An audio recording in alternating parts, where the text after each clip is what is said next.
नमस्कार, मैं हूं संजय शर्मा। आप देख रहे हैं 4PM न्यूज नेटवर्क। एक गाने की कुछ लाइनें मुझे बड़ी पसंद हैं। लाइनें थी, एक शहंशाह ने बनवाकर हसीन ताजमहल, हम गरीबों की मोहब्बत का उड़ाया है मजाक, ए मेरे महबूब मुझसे कहीं और आके मिलाकर। कभी आपने सोचा है कि इस देश में गरीबों के लिए जो जमीनें वक्फ के नाम पर दी गई थी वो अब किसके पास हैं? पूरे देश में हल्ला मचा हुआ है, पूरे देश में हंगामा मचा हुआ है। आज मैं एक बहुत महत्वपूर्ण बात पे आपसे चर्चा करना चाहता हूं और मुझको यकीन है ये दिल को छूने वाली चर्चा है और देश को अब ये तय करने वाली चर्चा है। क्या वो जमीनें अनाथ बच्चों की भलाई के लिए इस्तेमाल हो रही हैं या किसी अरबपति के ऐशो आराम के लिए?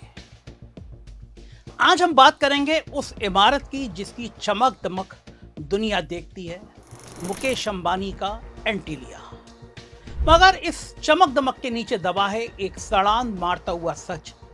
वक्फ की जमीन पर बना है ये अरबों का महल, ऐसा आरोप है। वक्फ क्या होता है? जनता की जमीन, गरीबों की उम्मीद। वक्फ एक इस्लामिक व्यवस्था है जिसके तहत कोई संपत्ति अल्लाह के नाम पर समाज के जरूरतमंदों के लिए वक्फ कर दी जाती है, दान दे दी जाती है। ये जमीनें अनाथों, गरीबों, बुजुर्गों और शिक्षा संस्थानों के लिए होती है।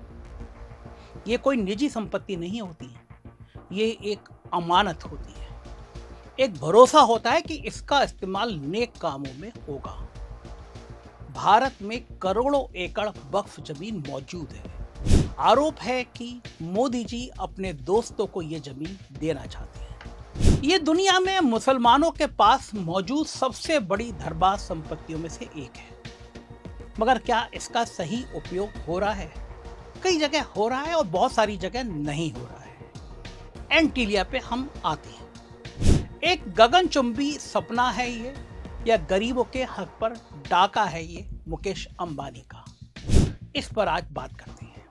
मुंबई के सबसे महंगा इलाका है अल्टामाउंट रोड पर स्थित 27 मंजिला इमारत दुनिया के सबसे महंगे घरों में गिनी जाती है। ए मेरे महबूब मुझसे कहीं और आके मिलाकर। इसकी कीमत लगभग 15,000 करोड़ रुपया आंकी गई है। यहाँ 600 से ज्यादा लोग काम करते हैं। पूरा स्टाफ महल की देखभाल में लगा रहता है। मगर ये महल बना कहाँ है, किस जमीन पर?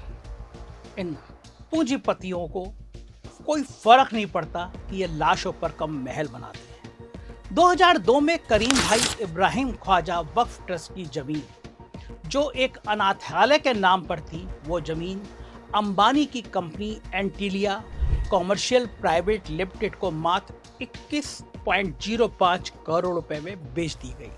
इसे कौड़ियों पर बिकना कहते हैं। अब सवाल यह है, क्या ये ट्रस्ट को हक था बेचने का? बिल्कुल नहीं, क्योंकि ये जमीन वक्फ बोर्ड की संपत्ति थी और इसके लिए वक्फ बोर्ड की अनुमति लेना अनिवार्य था। मगर ना उस वक्फ बोर्ड की अनुमति दी गई और ना ही सार्वजनिक निविदा निकाली गई। इस बात के आरोप कई दस्तावेजों में लगाए गए हैं। मैं बताऊंगा आपको कि एक अनाथालय से अरबपति तक कैसे बिकता है इंसाफ।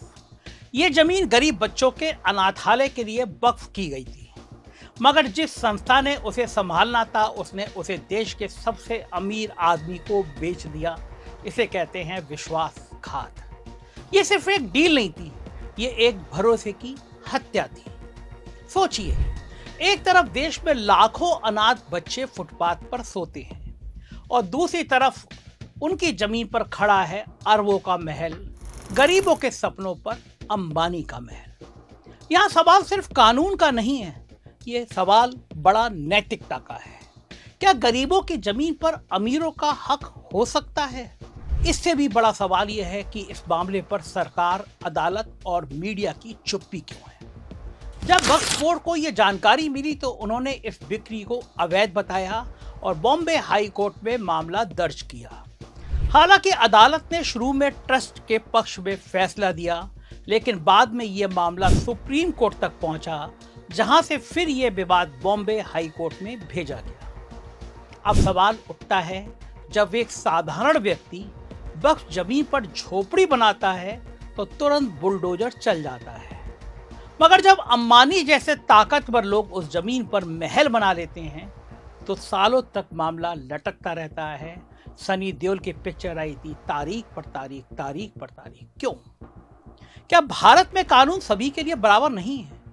क्या न्याय भी पैसे और ताकत के सामने झुक जाता है? क्या हर जगह वैसे ही जज हैं जिनके घर पर करोड़ों रुपया जल जाता है? वक्फ की लूट सिर्फ एंटीलिया ही क्यों? यह कहानी सिर्फ एंटीलिया की नहीं है। देश भर में हजारों वक्फ संपत्तियां गैर कानूनी ढंग से बेची जा चुकी हैं। कहीं पर मॉल बन गए, कहीं होटल बन गए, कहीं ऑफिस बन गए। दिल्ली, हैदराबाद, लखनऊ, मुंबई, हर जगह वक्फ की जमीनों पर कब्जे हैं। कई मामलों में सरकारें और अफसर भी मिली होती है और कई बार तो खुद वक्फ बोर्ड के अधिकारी दलाल बन जाते हैं। ये पूरे सिस्टम की गिरावट है। एआईएमआईएम के सांसद ओवैसी ने खुलेआम संसद में बयान दिया था कि एंटीलिया वक्फ जमीन पर बना है और अंबानी को इससे बेदखल किया जाना चाहिए। मगर ना कोई टीवी चैनल इस पर बहस करता है, न कोई भारतीय जनता पार्टी और ना ही कोई कांग्रेस का नेता भी इस पर टिप्पणी करता है, क्योंकि नाम अंबानी का है। ये सिर्फ मुसलमानों का मुद्दा नहीं है। ये मत समझिए कि ये सिर्फ वक्फ या मुसलमानों का मुद्दा है। ये हर आम आदमी का मुद्दा है, क्योंकि जब गरीबों की जमीन बिकती है तो पूरे समाज का भरोसा टूटता है। जो जमीनें अनाथ बच्चों, विधवाओं और गरीबों के लिए थी, अगर वो अरबपतियों की हवेली बन जाए तो फिर गरीबों के लिए इस देश में क्या बचेगा? जनता की आंखें खोलना ही चाहिए, एक आवाज उठनी चाहिए, क्योंकि ये लड़ाई सबकी है। हमें ये लड़ाई सिर्फ कोर्ट में नहीं लड़नी, हमें इसे जनता की अदालत में भी लड़ना है।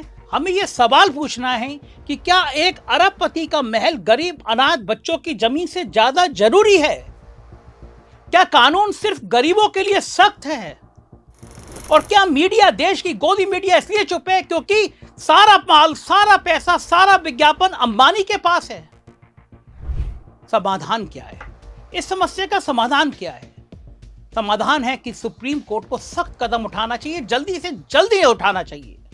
कानून की नजर में कोई भी व्यक्ति बड़ा नहीं होना चाहिए, चाहे वो देश का सबसे बड़ा अमीर आदमी अंबानी ही क्यों ना हो। बोर्ड को राजनीतिक नियंत्रण से तो मुक्त कर दिया गया और इसके प्रबंधन में पारदर्शिता लाने की बात भी की गई, लेकिन मोदी सरकार पे भरोसा किसको है? सबको पता है कि वक्फ की जमीनों को हड़पने की योजना है, तो फिर जनता को जागरूक किया जाए ताकि ऐसे सौदे भविष्य में रोके जा सके। एंटीलिया की दीवारें इंसाफ की चीख सुने, यह आवाज जोर से निकालनी चाहिए। अंत में यह मुद्दा सिर्फ एक इमारत का नहीं है, ये एक सोच का प्रतीक है कि अगर आप ताकतवर हैं तो सब माफ है, मगर अब समय आ गया है कि जनता बोले, अदालत बोले और इंसाफ बोले। इंसाफ की यह लड़ाई जारी रहनी चाहिए। एंटीलिया के महंगे झूमर एक दिन बुझ सकते हैं, मगर गरीब की दुआओं में जो रोशनी होती है वो हमेशा जलती रहती है। आपका क्या मानना है? क्या मुकेश अंबानी को यह जमीन छोड़ देनी चाहिए जो गरीबों के नाम की थी, जो बच्चों के नाम की थी, जो अनाथ बच्चों के नाम की थी? क्या सरकार को तत्काल इस मामले में दखल देना चाहिए? अपने विचार कमेंट में जरूर लिखिए और इस वीडियो को इतना फैलाइए कि इसकी आवाज अंबानी के कानों तक पहुंचे। यह आवाज सिर्फ एक वक्फ जमीन की नहीं है, ये इंसाफ की पुकार है, ये हर आम आदमी की पुकार है। इसको देश के हर हिस्से में गूंजना चाहिए। मुझे बताइएगा क्या मैं सही बोल रहा हूं या गलत। चैनल को सब्सक्राइब और ज्वाइन जरूर कीजिएगा। शुक्रिया, थैंक यू।